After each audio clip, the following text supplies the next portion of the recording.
If your spouse does not have the matured capacity, that moment he will file for divorce. Never you tell your spouse who you used to be, knowing that they don't have the capacity to accept.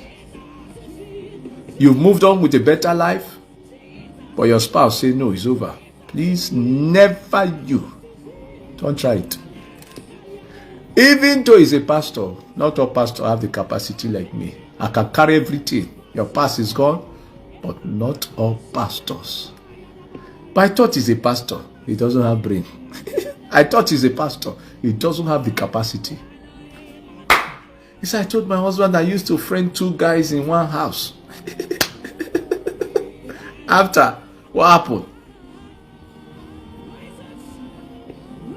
They left. Never you, I'm telling you again, never you discuss your past with your spouse when you know you don't have the capacity to carry your past. He will divorce you or he will start cheating. When you tell him, he will remind you of your past, but he never saw it, but you told him you have done wrong. Let the past remain the past. Let now and tomorrow remain now and tomorrow. Oh? Thank you. And ladies, let me tell you. Pretend. Stop showing your real character. Pretend. Just pretend. Try. God will help you. Just pretend. He said, this is who I am. If you don't like me this way, leave me alone. Pretend. Pretend small. Just get shame. Pretend. Just pretend. Never show your true character to a man. You don't know if he wants to marry you. Pretend.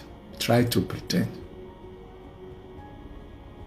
If someone tells your spouse your past secret, you will ask the spouse, me, did I tell you? If I didn't tell you, that means those things the person was saying is all lie. Are you understand what I'm saying? My mom taught me, never you analyze the past of your spouse. She told you because you have the capacity to build her up. Ladies, pretend. Stop showing your true character. Your true character is why they are not marrying you. Pretend. He said, this is how I am. If you don't like me, go. Here we go. You will stay single again. That's your standard. And another standard inside. Stop asking unnecessary questions.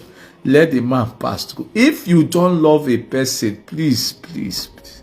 All this information are not necessary. Yeah, you will ask, who is your father? Who is your mother?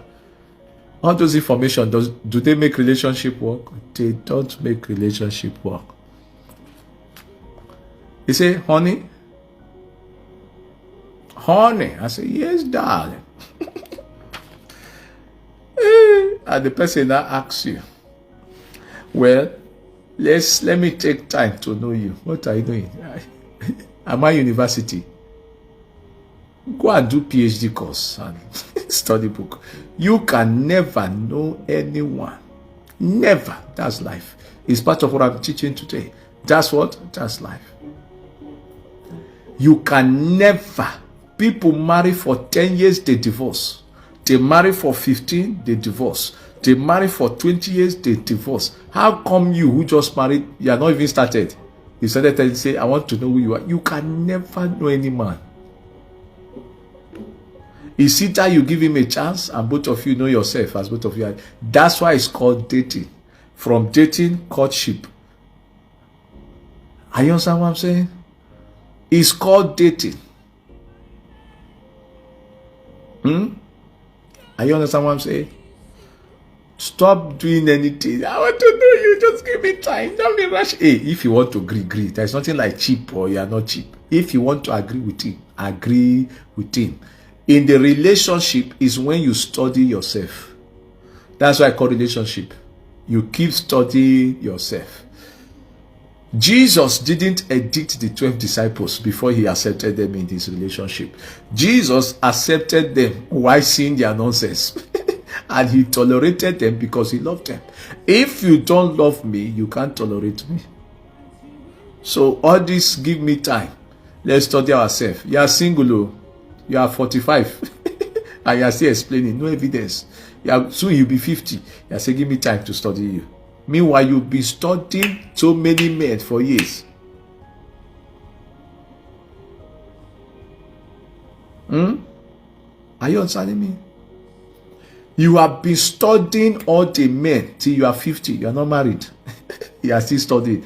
Thank you, Mrs. Study Department. Please, check your standard.